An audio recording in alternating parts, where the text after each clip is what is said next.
มาเพื่อนน้องการทักทายสบายดีเด้อมื่อสักครู่สักคนเมื่อคืนนี่สลาว่าสิออกไปหาอันบี้แตกกลางทางตีนรุดออกถ้าเดี๋ยวว่ามันอันนี้เนาะเขาบ่ขี่ไว้นะก็เลยบ่เป็นยังหาบี้ใส่กับบี้มีอันใหญ่มัดอันน้อยหายากแท้กันเดิกจังได๋แล้วเนาะแล้วก็เลยบ่ได้ไปหาทางน้ำมนต์ซ้ำแล้วก็ว่าสิไปเยี่ยมยามทางแม่บิ้งเพิ่นเพราะว่าทางเอื้อยเพิ่นมาเนาะสิขึ้นเฮือนใหม่คือว่านี่แหละทางสลาก็ว่าสิไปอยู่พ่อพี่น้องเอ้ยแต่ก็ตอนนี้ก็ยังสิไปหาทางน้ำมนต์อยู่สบายดีเด้อน้ำฝนเนาะสบายดีเป็นยังไงแม่ห่างไกลโตมอยู่ทั้งมีผู้ใหญ่ใจดีที่ว่าเพิ่นสดซอยเข้ามาตอนนั้นแหละเพิ่นก็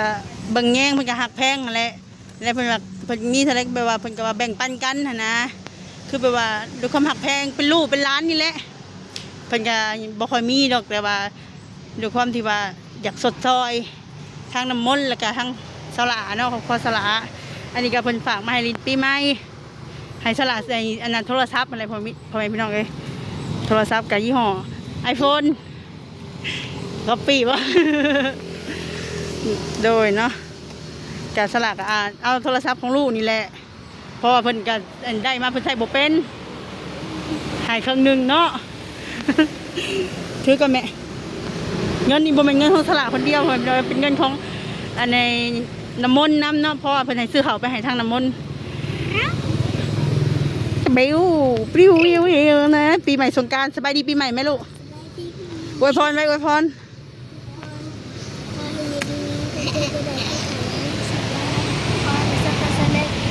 หน้าที่การงานโดยสบายดีปีใหม่เด้อพ่อแม่ลุงป้าแล้วก็เอื้อยมาสุขุสุขคนนั่นแหละเขาให้อยู่ดีมีแห้งสุขภาพแข็งปราศจากโรคภัยไข้เจ็บเงินคำไรมาเทมาเด้อสาธุโดยฝากความคิดฮอดคิดถึงไปหาผู้ใหญ่ใจบุญเนาะมัดสุขุสุขคนที่สดซอยเข้ามาแหละทางสลากเห็นเพิ่นแบบว่าช่วงนี้ก็บ้านเมืองกับบ่ค่อยปานใดเนาะพ่อพี่น้องก็เป็นห่วงแล้วก็หลายๆสิ่งหลายๆอย่างเนาะเขาก็คิดไปต่างๆนานาหั่นนะถ้าว่ายินเขาเพิ่นอยู่ดีมีแห้งเขาก็ดีใจจะได้ก็รักษาสุขภาพเด้อลุงป้าพ่อแม่มัดสุขุสุขคนนั่นแหละทั้งพ่อกาสลองน้ำลูกขึ้นฮอดเด้อพ่อเด้อฟ้าใช้ขึ้นฮอดพอเท่าพอตู้บ่ลูกพอตู้เป็นยังไงเด้ถามดูสงกรานต์แล้วฮดน้ำการฮดน้ำเบิ่งลูกเบิ่งให้แม่นี่ก็ลูกพอดีจะเอาเงินให้ทางแม่เพิ่นเนาะน้ำฝนลงมาพี่ลูกให้แม่บ่ให้ลูกให้แม่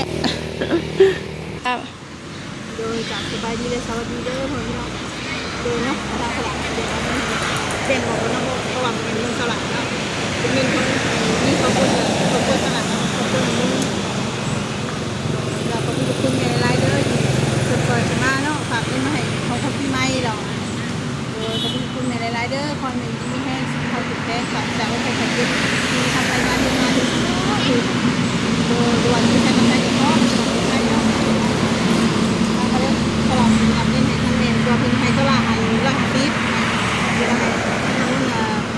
70คนไหม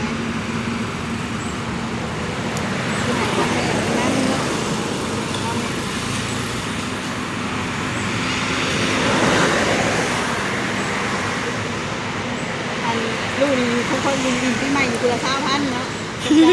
เอาคนบริจาคได้ลูกจะไปซื้อที่นั่งเป็นหน่อยไปเลยเบิ่งก่อนจะได้ผิดเขากันบ่ได้แล้วก็ต้องเลย2 3 4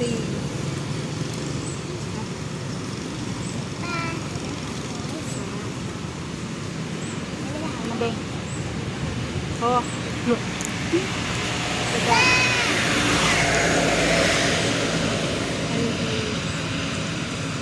ไปหายทางอื่นมองเนาะ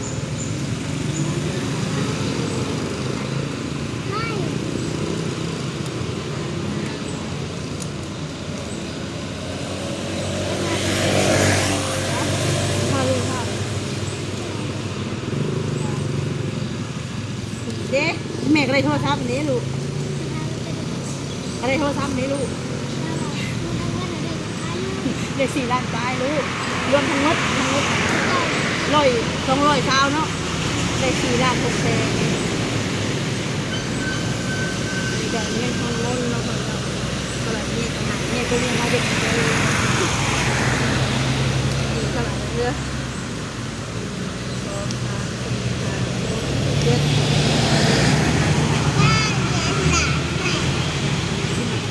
ที่ให้ลูกจะที่ให้ลูกเนาะเพราะว่าตั้งใจอยากให้น้อยง่ายเลยนะต้องคนให้ลูกเวลาชาวพันธุ์พ่อน้องเนาะ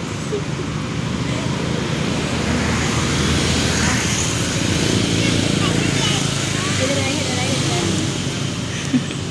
อย่าได้พันเดียวเอา ไอ้2 ใบบ่เอาแหละ พันใช่ไหมนี่ โอ้สลัดค่ะ จ้าอะไรลูกจ้าอะไรเก็บไปเด้อไปซื้อกินยงเงี้ยเด้อปีใหม่ไม่ต้องอีกเนาะอันนั้นพ้นลูก เข้าใจ จริงๆมันฉลาดอ่ะน้อยคือให้ลูกเนาะเพราะว่าให้กับให้ซื้อตรงขนมเรือตรงเงี้ยแบบนี้นะคือไรแข่งเนี่ยที่ขาวชนะแต่ว่าอันนี้เป็นยังในโอกาสสงกรานต์แหละทั้งเมย์เขาจะคนเป็นเจ๊ทั้งเมย์ก็ยังให้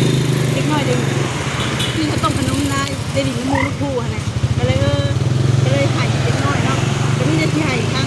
แม่แล้วก็ทั้งน้ำคนทั้งข้าวใสขอบคุณทั้งแม่เพิ่นเนาะอ่ะกระทะที่ให้ทั้งน้ำฝนกับทั้งแม่เพิ่นขอบคุณเนาะ ขอบคุณแม่เพิ่น ดังๆลูก ขอให้เพิ่นอยู่ดีมีแห้งตั้งใจเรียนให้ได้ความใครให้มีสิ่งยังทำยังก็ขอให้ประสบผลสำเร็จในหน้าที่การงานการเงินหลายๆเด้อแม่ให้มาเท่าใดก็ขอให้เขาขึ้นหาแม่100 เท่าพันเท่าเด้อ สาธุเนาะเอาคอยไปคอยมาได้ไหมเด้อเด้เงินลูกเอาให้เลยเด้โดยเนาะก็อย่าว่ากันเด้อ FC มันสุคนอย่าดราม่าเด้อลูกแสลกกันโดนเทื่อนึงเนาะปืนกะดีใจบ่รู้แม่ตู้ฟังกันไหม มีเทื่อหนึ่งเนาะ ดีใจเห็นอะไรเต้นให้แม่ตู้เบิ่งดูต่อเอาไปมันชื่อปืนนี่สัญญานี่25,000นี่26,000ดีใจเลยพอมีน้องสลาได้โทรศัพท์แล้วกันเจ๊ล่ะนี่ยังนี่ค่ะดาบ